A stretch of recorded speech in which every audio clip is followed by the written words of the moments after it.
we doing here, guys? Giving the people what they want, Phil. Yeah, so let's start this video. Hey guys, my name's Laura. Welcome to my channel, Laura Gonzalez Production. Spilling the tea about interactive introverts, but there's no tea to spill. It was all good. So I don't know if I have to warn you guys about this, but I will warn you anyways. I feel like it's pretty obvious, but there will be spoilers. Maybe this can be like the thumbnail, something like. I don't want to spoil interactive introverts for you. That is not my intention at all by making this video. My intention with this video is just to say what I've had in my mind about the show since I went to watch it. I'm the type of person who likes to watch film analysis, music analysis, and I like to see the structure in any creative production, and Interactive Introverts was a creative production, and I couldn't help myself throughout the show pointing out in my head like little things that worked with the show, and I was just so impressed by the final product. I did not go to TAD enough, so this was my first time seeing them live on stage, just looking at them and being like, wow. By the way, the Smart Financial Center, it was a small, like a performing arts place, so even if you had seats further back, you could still see Dan and Phil, and I was kind of indecisive between watching them on the screen for high quality or watching them in real life, but I think I just ended up watching them in real life the whole way. But yeah, so yeah, I'm probably gonna talk a lot, so I will title this video like chat or something, like let's chat, so you know it's just gonna be me rambling on about the show, but I do plan to have some sort of structure to it, so let's do this.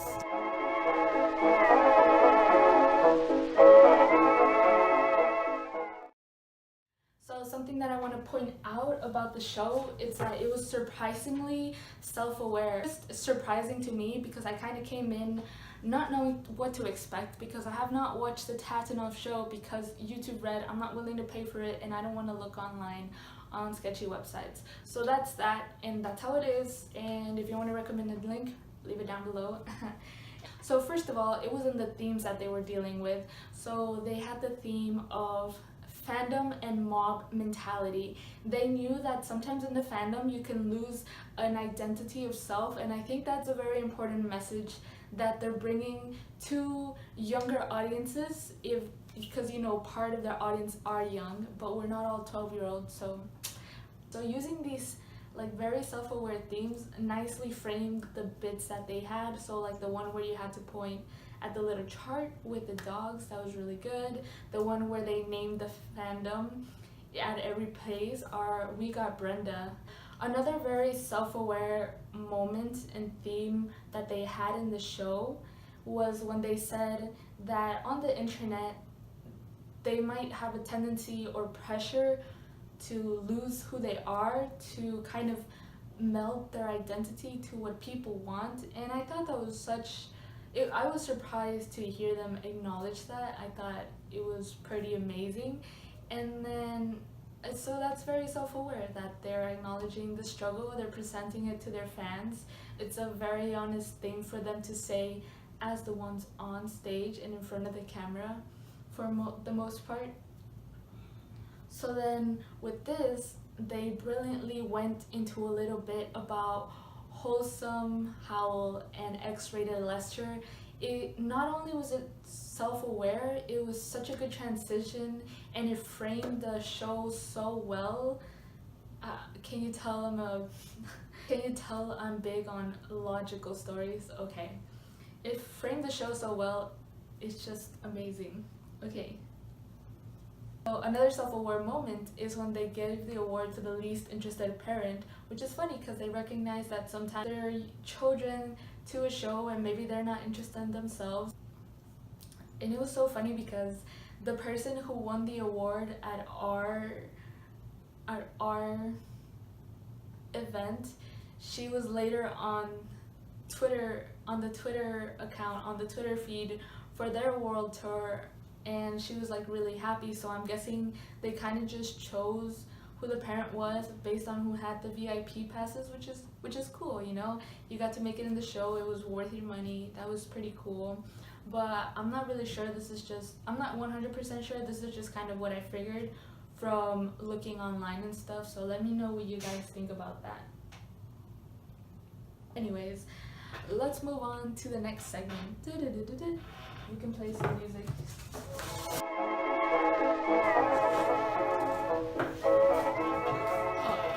I'm using felt tip on cardboard. Sorry about that, Dan. But anyways, this next segment is called Interactive, because the show was interactive. It was in the title, I know, but let me explain.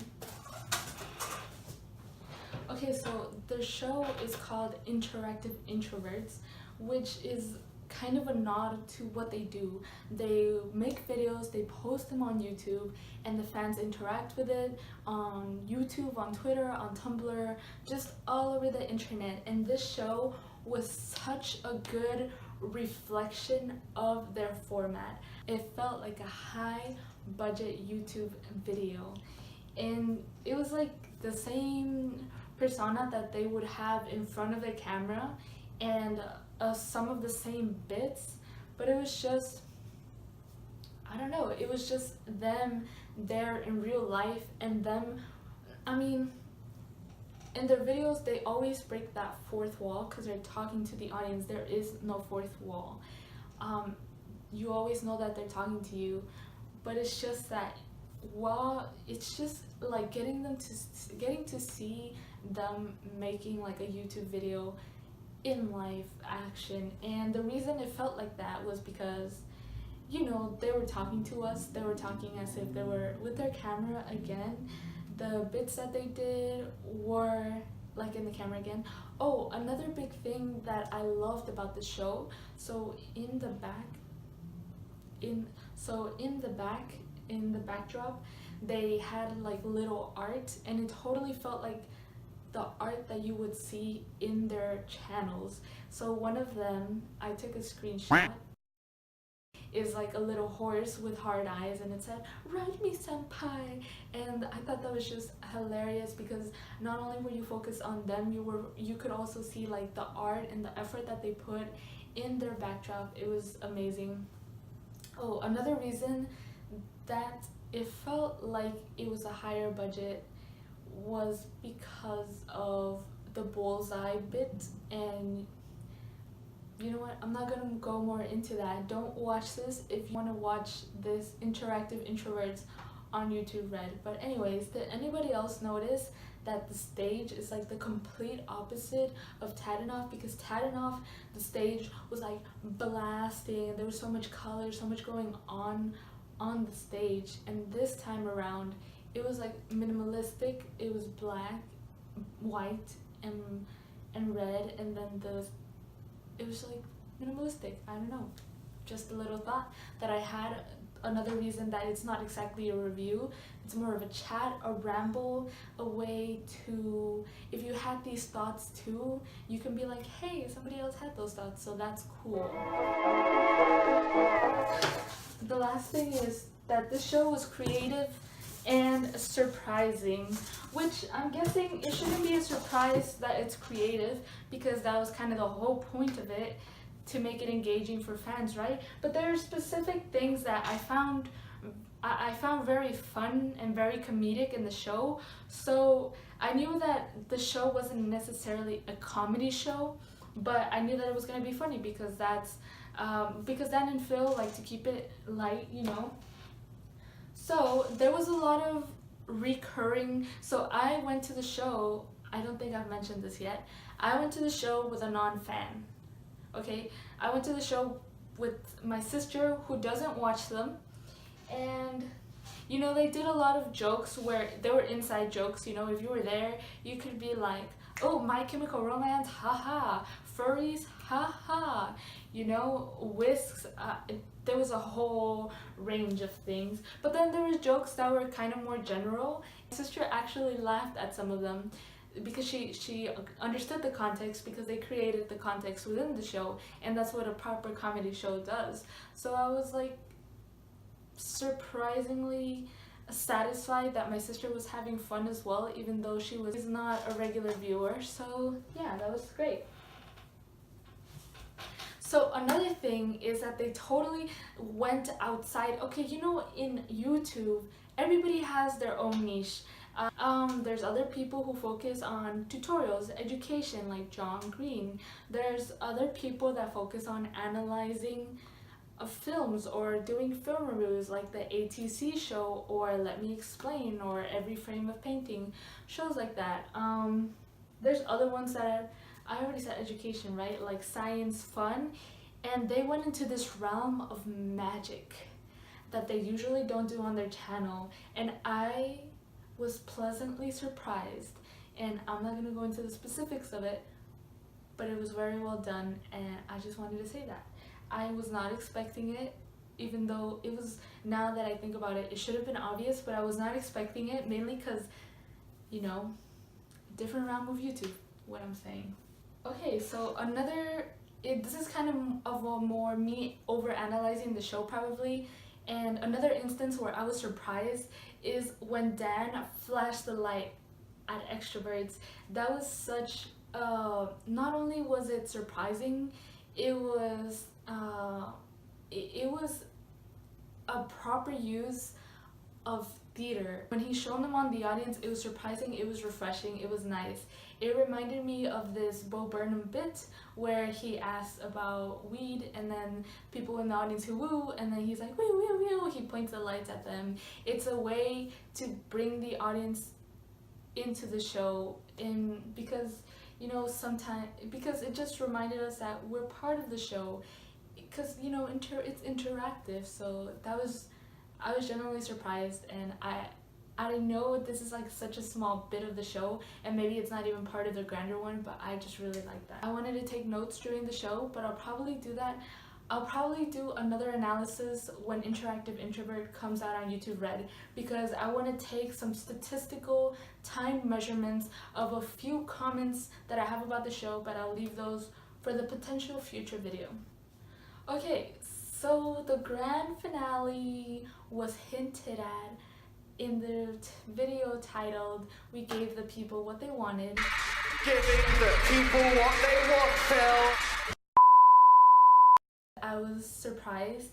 That was another instance I forgot to mention where Dan and Phil show that they were self-aware. They know the audience. They know that they wanted Dan to play the piano, and they wanted Phil to finally drop a diss track, and it happened. So sometimes when the lyrics weren't in the background and Phil continued singing, I couldn't even hear the lyrics because the whole audience was going like wild. It was like, oh my god, it was an amazing moment, you know.